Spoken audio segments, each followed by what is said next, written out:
Hello guys, USA's big ugly fat fellow B-52 Stratofortress to get new AESA radar amid continued hostilities by Russia and China. America जो है अपने B-52 bomber में नया radar जिसका नाम है AESA वो लगवाने वाला है ताकि वो रशिया और चाइना को जवाब दे सके. In a major move toward modernizing the B-52 fleet, a bomber belonging to 307th Bomb Wing has reached a Boeing facility in San Antonio to begin the installation process for the Advanced Active Electronically Scanned Array Radar System. America जो है अपने 307th bomb wing को Boeing facility में पहुंचाया है San एंटिको में ताकि वो मॉडर्नाइज कर सके अपने B-52 बॉम्बर को और उसमें नया रेडार AESA यानी advanced active electronically scanned array radar system लगवा सके. As per the official press release issued by the US Air Force on May 30, B-52 bomber arrived at Boeing Corporation facility in San Antonio on May 25, marking the commencement of the integration process for AESA radar as a part of Air Force B-52 radar modernization program. Official press release किया गया है America air force द्वारा मई 30 को, जिसमें B-52 bomber जो है Boeing corporation facility में आया है सैन एंटिको में 25 मई को, जिसमें मार्क किया है कमेंसमेंट इंटीग्रेशन का जोड़ने का प्रोसेस AESA रेडार का, जो कि पार्ट है air force B-52 radar modernization program का. The installation of AESA system represent an essential upgrade for the B-52 fleet, marking one of the largest upgrade in the history. The project is estimated to cost around $2.8 billion with the initial operational capability anticipated to be achieved by 2027. Installation जो है AESA system का वो बहुत ही ज़रूरी upgrade है B-52 fleet के लिए, जो कि मार्क करेगा बहुत बड़ा अपग्रेड इतिहास में. और जो प्रोजेक्ट है ये कॉस्ट करेगा $2.8 बिलियन, जिसमें शुरुआती ऑपरेशनल कैपेबिलिटी जो होगी वो अचीव की जाएगी 2027 तक.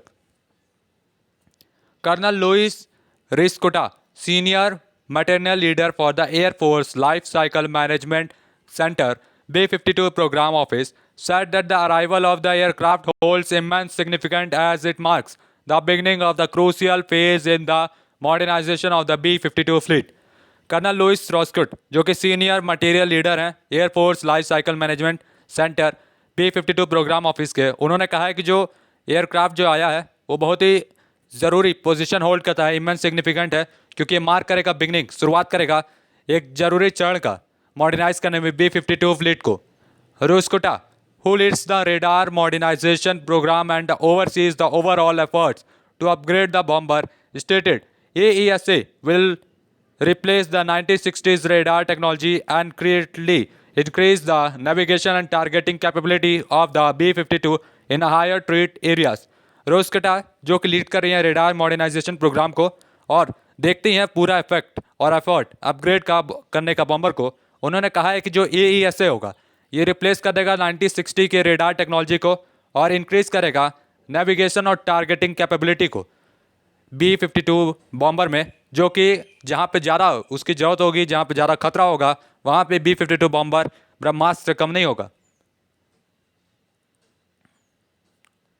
B-52 from the 307th Bomb Wing arrived at the Boeing Corporation facility in San Antonio on 25 May to begin receiving the active electronically scanned array system as a part of the Air Force B-52 radar modernization. तो ये आप देख सकते हैं photo, यही वाला B-52 bomber आया है मॉडर्नाइज होने के लिए, जिसमें नया रेडार सिस्टम लगाया जाएगा जिसका नाम है AESA. Beside enhanced situational awareness and improved navigation and targeting capability, AESA radar offers adaptability by allowing software modification to incorporate new capability to address future threat. केवल इन्हांस नहीं करेगा सिचुएशनल अवेयरनेस को और इम्प्रूव नेविगेशन और targeting capability को, मतलब अपनी पूरी क्षमता को ही नहीं बढ़ाएगा, साथ में AESA रेडार जो होगा ये ऑफर करेगा अडेप्टेबिलिटी, मतलब वेदर के हिसाब से चेंज हो सकता है, अलाउ करेगा सॉफ्टवेयर मॉडिफिकेशन को, जो कि इनकॉर्पोरेट करेगा, साथ में काम करेगा कैपेबिलिटी को एड्रेस करने के लिए फ्यूचर थ्रेट्स, यानी भविष्य में आने वाले चुनौतियों के खिलाफ भी ये जो नया रेडार है बहुत ही कारगर साबित होगा. The installation process is being carried out with the involvement of Boeing and Raytheon. The service said that the collaboration between Boeing and Raytheon is vital for successfully implementing the AESA system. Installation process जो ये नया process जो है carry out किया गया है दो major manufacturing companies द्वारा जो कि अमेरिका की हैं, बोइंग और रेथियन। और जो सर्विस है उन्होंने कहा है कि जो कोलैबोरेशन है, जो जुड़ाव है दोनों के बीच में, बोइंग और रेथियन के बीच में, ये बहुत ही ज़रूरी है ताकि वो रेडार सिस्टम AESA को लगा सके, इंप्लीमेंट कर सके अपने B-52 बॉम्बर में।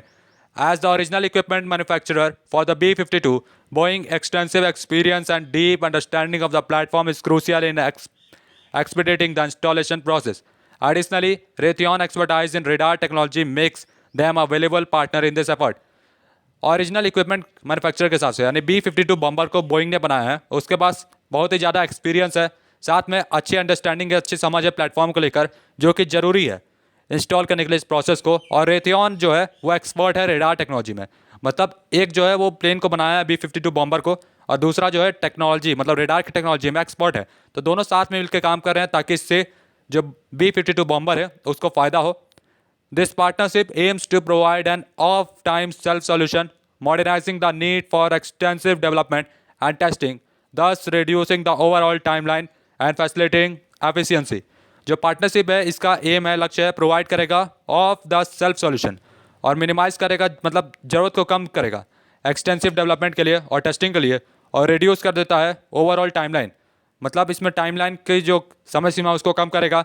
जैसे एक कंपनी बनाती है तो उसको ज़्यादा समय लगता है, दो कंपनियां मिलकर बना रही है तो इसमें जो डेवलपमेंट होगा, जो इंस्टॉलेशन होगा, उसका कम समय लगेगा और फैसिलिटेटिंग एफिशिएंसी और आसानी भी रहेगा। New radar system for B-52. The iconic B-52 Stratofortress, affectionately known as the playful nickname Big Ugly Fat Fellow, is undergoing significant modernization. The modernization program will involve the installation of a new electronic avionics, radar and engine. जो iconic B-52 स्ट्रैटोफोर्ट्रेस है, इसका real नाम है, और इसको लोग प्यार से या इसके दूसरे नाम जो है बिग अगली फैट फेलो यानी मोटा तगड़ा फेलो, ये अंडरगोन जा रहा है सिग्निफिकेंट मॉडर्नाइजेशन के। और जो मॉडर्नाइजेशन प्रोग्राम है इसमें इंस्टॉल क्या क्या किया जाएगा मैं बताने जा रहा हूँ। इसमें नया इलेक्ट्रॉनिक होगा, एविनिक्स होगा, रेडार होगा, साथ में इंजन होगा। According to the fiscal 2024 budget document of the Air Force, B-52H bomber will be redesignated as B-52JS after they are fitted with the new Rolls-Royce F-130 engine. Physical 2024 budget document जो है air force के, उसके हिसाब से B-52H bomber जो है उसको दोबारा नया नाम दिया जाएगा B-52JS, जब उसमें फिट किया जाएगा रोल्स रॉयस का F-130 engine. This massive overhaul aims to enhance the capability of America's oldest and the most capable strategic bomber, ensuring its continued relevance and effectiveness in the evolving global security landscape. ये जो massive change होगा, ये massive M जो है, ये enhance करेगा capability को, क्षमता को बढ़ाएगा अमेरिका के सबसे पुराने और सबसे कैपेबल स्ट्रेटेजिक बॉम्बर में, जो कि इंश्योर करेगा उसका कंटिन्यूड रेलेवेंस, मतलब भरोसा रहे, साथ में इफेक्टिवनेस ज़्यादा प्रभावशाली रहे अपने पूरी दुनिया के क्षेत्र में जहाँ जहाँ अमेरिका के लिए संकट होगा। The US Air Force says sustainability is crucial to this effort as the outdated radar system is no longer value. Introducing AESA technology will significantly improve the B-52 combat capability, particularly in engagement with near-peer adversaries. US Air Force ने कहा है कि जो sustainability होगा वो बहुत ही ज़रूरी है इस एफर्ट के लिए। जो आउटडेटेड रेडार सिस्टम है उसको हटाना भी बहुत ज़रूरी है क्योंकि वो फ्यूचर में काम नहीं कर सकता। इंट्रोड्यूसिंग AESA टेक्नोलॉजी जो होगा ये बहुत ही ज़रूरी होगा, इंप्रूव करेगा B-52 कॉम्बैट कैपेबिलिटी को, मतलब युद्ध के क्षेत्र में इसका बहुत काम होगा। जो नया वाला रेडार टेक्नोलॉजी है, पार्टिकुलरली जब नियर पियर एडवर्सरीज होगी, यानी आसपास अगर कहीं युद्ध छिड़ता है तो the new radar system will enhance the long range stand off capability and optimize the aircraft lethality, ensuring its effectiveness in future mission. जो नया रेडार सिस्टम है ये बढ़ा देगा long range stand off capability, साथ में ऑप्टिमाइज करेगा aircraft lethality को, इंश्योर करेगा उसका इफेक्टिवनेस फ्यूचर मिशन में। B-52 Stratofortress carrying drop bombs on underwing planes in feet। तो आप देख सकते हैं यहाँ पे ड्रॉप बम ले रहा है, यानी जो बम नीचे गिराया जाता है वो बम उसके विंग में आप देख सकते हैं लगा हुआ है। तो इस तरह के जो बम है बहुत ही खतरनाक होते हैं और पूरे एरिया को निस्तेनाबूद कर देते हैं। In 2020, in an interview with Air Force magazine, Major General Andrew J. Gebera, senior material leader for the program, highlighted the need to replace the outdated APQ-166 radar on the B-52H strategic bomber. 2020 में interview हुआ था एक major के साथ जिनका नाम था general Andrew जे zebra, जिन्होंने कहा था कि जो B-52 स्ट्रेटेजिक बम्बर है उसमें से पुराने रेडार सिस्टम APQ-166 इसका नाम है, इसको हटाना ज़रूरी है. The urging analogue mechanical system of the current radar present limitation inherent in older technology. जो पुरानी टेक्नोलॉजी थी उसमें थोड़े लिमिटेशंस थे, नए वाले में लिमिटेशंस हैं लेकिन उससे बेहतर है तब भी. To address this, a new AESA radar developed by Raytheon will be installed on the B-52H, offering advanced capabilities and overcoming the shortcoming of the older radar system. इस समस्या को हल करने के लिए नया AESA सिस्टम रेडार टेक्नोलॉजी जो है ये इंस्टॉल किया जाएगा B-52H में, जो कि ऑफर करेगा एडवांस कैपेबिलिटी और ओवरकम करेगा short coming of the older radar technology. मतलब पुराने वाले रेडार टेक्नोलॉजी को हटा के ये नया रेडार टेक्नोलॉजी बहुत ही अच्छा और कारगर साबित होगा. The radar technology selected in July 2019 is based on Raytheon APG-79 APG-82 family of the system currently utilized in Navy's F-18 Super Hornet. जो रेडार टेक्नोलॉजी है सेलेक्ट किया गया था 2019 में जुलाई में, वो बेस्ड है रेथियन के APG-79 या APG-82 फैमिली के, जो कि यूटिलाइज किया जाता है, यूज़ किया जाता है अमेरिका की नेवी के F-18 सुपर हॉर्नेट में. The new radar also incorporates elements from F-15E Strike Eagle, boosting its capability and adaptability for the B-52. The upgraded radar system will include improvement such as better mapping and targeting range. नया radar जो होगा ये F-15E eagle से भी, strike eagle जो है उससे भी मिला के बनाया जा रहा है, इनकॉर्पोरेट किया जा रहा है, जो कि बूस्ट करेगा कैपेबिलिटी को और अडेप्टेबिलिटी को B-52 बम्बर के लिए. और जो अपग्रेडेड रेडार सिस्टम होगा ये इंक्लूड करेगा इंप्रूवमेंट, जिसमें बेटर मैपिंग होगा, मतलब एकदम अच्छा मैप होगा, साथ में टारगेटिंग रेंज एकदम सही होगा, एकदम सही कोऑर्डिनेट मिलेगा. This will enable the bomber to accurately locate and engage the target over a larger area. Additionally the new radar system will have an increased capacity to engage multiple targets simultaneously, allowing for more efficient and effective mission execution.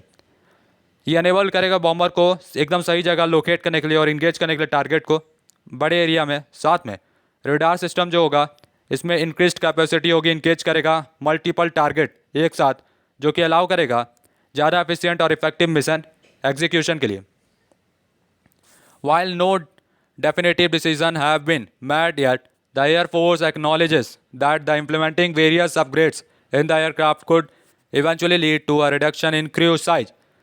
कोई भी definitive decision नहीं लिया गया है अभी तक, लेकिन जो एयरफोर्स ने एक्नॉलेज किया है, पहले से जानकारी दी है कि जो नया और वेरियस अपग्रेड्स जो होंगे एयरक्राफ्ट में वो इवेंचुअली लीड करेंगे रिडक्शन इन क्रू साइज. तो चलाने के लिए जो एयरक्राफ्ट को जो चलाने के लिए क्रू चाहिए होता है उसके जो साइज है वो उसको कम करेंगे, जिससे उसमें और बॉम्ब लगाए जा सकते हैं और वेरियस अलग अलग तरह के बॉम्ब होंगे और ज़रूरत के हिसाब से उसको बदल भी सकते हैं. तो गाइस तब तक के लिए goodbye, tata, bye bye.